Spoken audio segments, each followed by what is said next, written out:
अच्छा, आज की वीडियो में हम बात करने वाले हैं कि स्टडी इन साइप्रस के हवाले से। अब साइप्रस के अंदर जो है वो सितंबर और अक्टूबर के एडमिशन्स ऑलरेडी ओपन हो चुके हैं। अब इस वीडियो में हम डिटेल के साथ बात करेंगे कि आपको रिक्वायरमेंट्स क्या चाहिए, इसके अलावा आपकी डॉक्यूमेंट अटेस्टेशन कौन कौन सी होनी है, स्टेटमेंट आपको कितनी चाहिए, टोटल आपका बजट कितना होगा और आप वहां पे जाके अर्निंग वगैरह कितनी कर सकते हो। तो सबसे पहले हम बात कर लेते हैं रिक्वायरमेंट्स की। देखिए, अगर आप वहां पे जा रहे हैं साइप्रस के अंदर बैचलर्स के अंदर, तो आपको मिनिमम 50% मार्क्स चाहिए, पासिंग मार्क्स। चाहे आप मास्टर्स में जा रहे हो या फिर चाहे आपको बैचलर्स में जा रहे हो, तो मिनिमम 50% मार्क्स रिक्वायर्ड है। काफी लोग ये भी पूछते हैं कि फला कंसल्टेंट हमें कह रहा है कि 50% से कम के अंदर मैं एडमिशन करवा दूंगा। तो भाई बिल्कुल बात फेक है। 50% से चाहे आपका एक नंबर भी कम हुआ, आपका एडमिशन नहीं होगा, वीजा नहीं आएगा। इस तरह से फ्रॉड जो कंसल्टेंट है उनसे बचें और अपने आप को भी बचाएं। अब हम बात कर लेते हैं यहाँ पे कि आपकी इंग्लिश टेस्ट रिक्वायरमेंट्स क्या है। देखिए, यहाँ पे आइल्स भी चल जाता है, पीटी भी एक्सेप्टेड है, इसके अलावा टोफेल और पासवर्ड स्किल टेस्ट यहाँ पे एक्सेप्टेड है। आइल्स आपका मिनिमम 4 तक हो तो फिर भी हो जाता है, वैसे 5 रिक्वायर्ड है। इसके अलावा पीटी अगर आपका 43 भी है तो फिर भी आपका फाउंडेशन के अंदर हो जाता है, लेकिन बैचलर्स, डायरेक्ट बैचलर्स के लिए आपको 58 स्कोर चाहिए होता है। अब टोफेल के लिए आपको 71 रिक्वायर्ड है डायरेक्ट बैचलर के लिए, लेकिन अगर आपका टोफेल के अंदर भी 43 स्कोर आता है तो आप फाउंडेशन के अंदर भी जा सकते हैं। इसके अलावा पासवर्ड स्किल टेस्ट, उसमें अगर आपके 4.0 है तो आप फाउंडेशन के अंदर जा सकते हो, और अगर आपके 5.0 है तो आप डायरेक्ट बैचलर्स या मास्टर्स के अंदर जा सकते हो।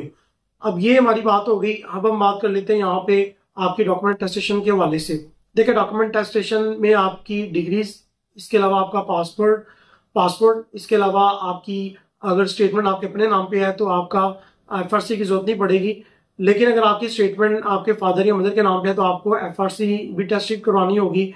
और इसके अलावा आपको पुलिस कैप्चर सर्टिफिकेट और आपको मेडिकल करवाना होता है। बैंक स्टेटमेंट चाहिए होती है, और बैंक स्टेटमेंट डजेंट मैटर, आप चाहे कल 25 लाख का रखवाओ और आज स्टेटमेंट निकलवा लो।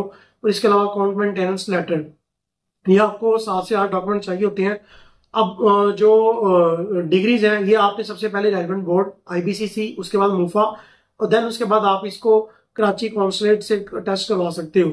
इसी तरह आपको बैंक स्टेटमेंट, जितने भी मैंने डॉक्यूमेंट्स बताए हैं ये सारे आपने मूफा से टेस्ट करवाने हैं, और उसके बाद आप इसको कराची कॉन्सुलेट से टेस्ट करवा के अपने डॉक्यूमेंट्स वहां पे भिजवा सकते हो। यहाँ पे सिंपल प्रोसेस, आप ये सारे डॉक्यूमेंट सिर्फ आपने अपनी जो डिग्रीज हैं, इसके अलावा जो पासपोर्ट है, उसको आपने अपना जो रीजनल पासपोर्ट जो ऑफिस होता है जहां से आपका पासपोर्ट बनता है, वहां से आपने टेस्ट करवाना होता है पासपोर्ट की कॉपी को, कलर कॉपी को।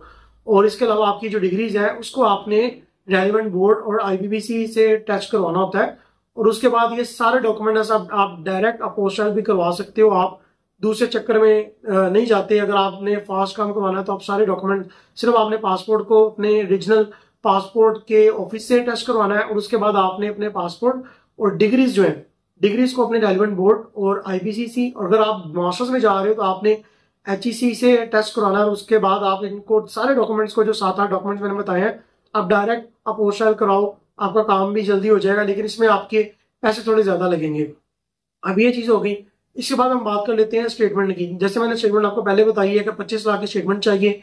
फ्रेश स्टेटमेंट भी चल जाती है। आप कल 25 लाख रुपए अपने अकाउंट के अंदर रखवाओ, आज निकलवाओ, उसको टेस्ट करवाओ मूफा से, कराची कॉन्सुलेट से, या फिर सिंपल अपोस्टल कराओ और आप अपना वीजा अप्लाई कर सकते हो।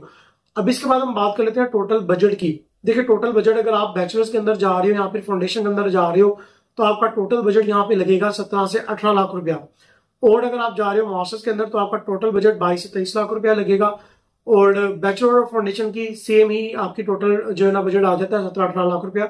और मास्टर्स का मैंने आपको बता दिया तकरीबन 22 से 23 लाख रुपए के बीच बीच आ जाता है। अब अर्निंग के वाले से हम बात कर लें। देखिए, यहाँ पे करेंसी यूरो है।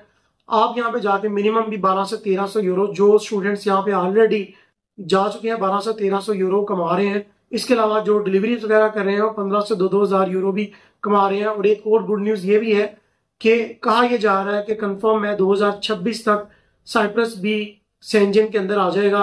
तो वीजा रेशो वैसी नहीं रहेगी जो अभी वीजा रेशो है। तो वो क्लाइंट जो कि इंटरेस्टेड है, आपका सितंबर और अक्टूबर इनटेक के जो एडमिशन ऑलरेडी ओपन हो चुके हैं।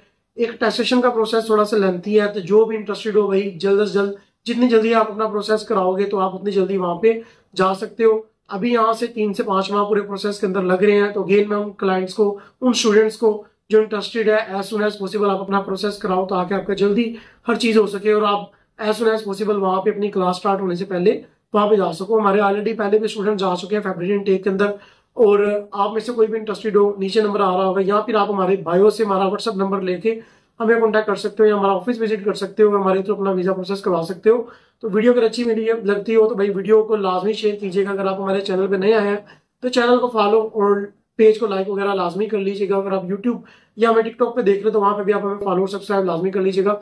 तो मिलते हैं नेक्स्ट वीडियो में। अंटिल देन टेक केयर, अल्लाह हाफिज।